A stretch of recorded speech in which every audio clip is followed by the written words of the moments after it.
வருகின்ற சட்டமன்ற தேர்தலை ஒட்டி திமுக தரப்பில் காங்கிரஸ் கூட்டணியுடன் கருத்து வேறுபாடுகள் தொடர்ந்து நீடித்து வருகின்றன.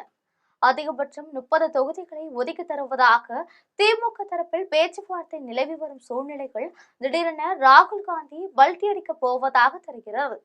தமிழக வெற்றி கழகத்துடன் கூட்டணி சேர்ந்தால் மிகப்பெரிய வாய்ப்புகள் தரப்படுவதாக தெரிவிக்கப்பட்ட நிலையில் இறுதிக்கட்டமாக காங்கிரஸ் கட்சி தமிழக வெற்றி கழகத்துடன் கூட்டணி சேரும் சூழ்நிலை ஏற்பட்டு இருக்கிறது. இது பற்றி ஜெம் தொலைக்காட்சி வழங்கும் சிறப்பு செய்தி தொகுப்பை இப்போது பார்க்கலாம்.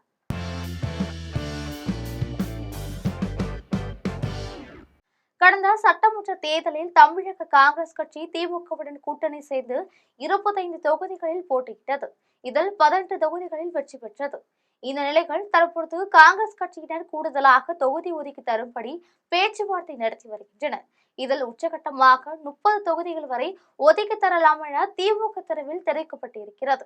ஆனால் குறைந்தபட்சம் 35 தொகுதிகளை ஒதுக்கி தரப்பட வேண்டும் என காங்கிரஸ் தரப்பில் கோரிக்கை வைக்கப்பட்டு வருகிறது. திமுகவை பொறுத்தவரைகள் தனிப்பெரும் மெஜாரிட்டியுடன் ஆட்சி அமைக்க வேண்டும் என விரும்புகிறது. எனவே 170 தொகுதிகளுக்கு உரையாமல் போட்டியிட வேண்டும். அந்த வகையில் எப்படியாவது 120 தொகுதிகளில் வெற்றி பெற்று விடலாம் என்ற ஆலோசனை மேற்கொள்ளப்பட்டு வருகிறது.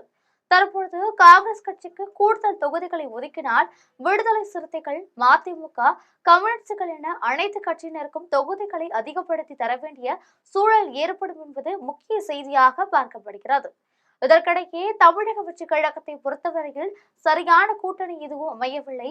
கூட்டணி அமைக்காமல் போட்டியிட்டால் தேர்தலில் வெற்றி கிடைக்காது என்ற சூழ்நிலை நிலவுகிறது. ஏற்கனவே தமிழ்நாட்டில் இருக்கும் அனைத்து கட்சிகளும் தங்களுடைய கூட்டணி பற்றி ஒருவித முடிவுக்கு வந்திருப்பதால் தற்பொழுது தமிழக வெற்றி கழகத்திற்கு கூட்டணி அமைப்பதில் சிக்கல் ஏற்பட்டு இருக்கிறது. அந்த வகையில் காங்கிரஸ் கட்சியை விட்டால் வேறு வழியில்லை என்ற நிலைமைக்கு தமிழக வெற்றி கழகம் தள்ளப்பட்டு இருக்கிறது. இந்த நிலையில் நடிகர் விஜய் தலைமையில் ஒரு ஆலோசனை கூட்டம் நடத்தப்பட்டு எந்த வகையிலாவது காங்கிரஸ் கட்சியை கூட்டணியில் சேர்க்க வேண்டும் என முடிவெடுக்கப்பட்டு இருக்கிறது. இதற்கிடையே தமிழக வெற்றி கழகம் சார்பில் போட்டியிடுவதற்கு சரியான வேட்பாளர்களும் கிடைக்காத சூழ்நிலை ஏற்பட்டு இருக்கிறது. பெரும்பாலான வேட்பாளர்கள் மக்கள் மத்தியில் செல்வாக்கு இல்லாமலும் தேர்தல் செல்வாக்கு, போதை நிதி ஆதாரங்கள் இல்லாமலும் இருக்கிறார்கள் என்பது முக்கிய செய்தியாக பார்க்கப்படுகிறது. அந்த வகையில் காங்கிரஸ் கட்சியை கூட்டணியில் சேர்த்துக் கொண்டால் டெல்லி மேலிடத்திலிருந்து தேர்தல் செலவு நிதிகளை பெற்றுக்கொள்ள முடியும். வேட்பாளர்கள் தேர்வும் எளிதாக இருக்கும் என தமிழக வெற்றி கழகம் நம்புகிறது. இதன் ஒரு கட்டமாக காங்கிரஸ் கட்சிக்கு 60 தொகுதிகள் ஒதுக்கி தரலாம் என்று ஒரு துணை முதல்வர் பதவியும் தரப்படும் என்றும், இதுவல்லாமல் 3 அமைச்சர்கள் பதவிகள் தரப்படும் என்றும் தமிழக வெற்றி கழகம் சார்பில் முடிவெடுக்கப்பட்டு இருக்கிறது.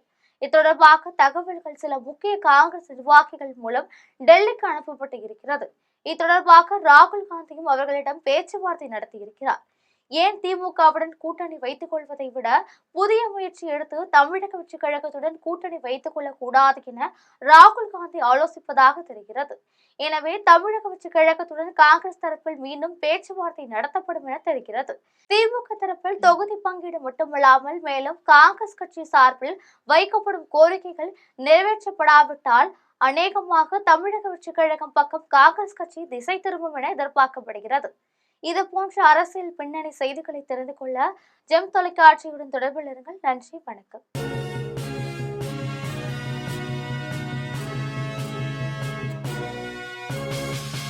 உடனுக்குடன் அப்டேட் தெரிந்து கொள்ள ஜெம் டிவி தமிழ் ஆப்பை இன்ஸ்டால் செய்யவும்.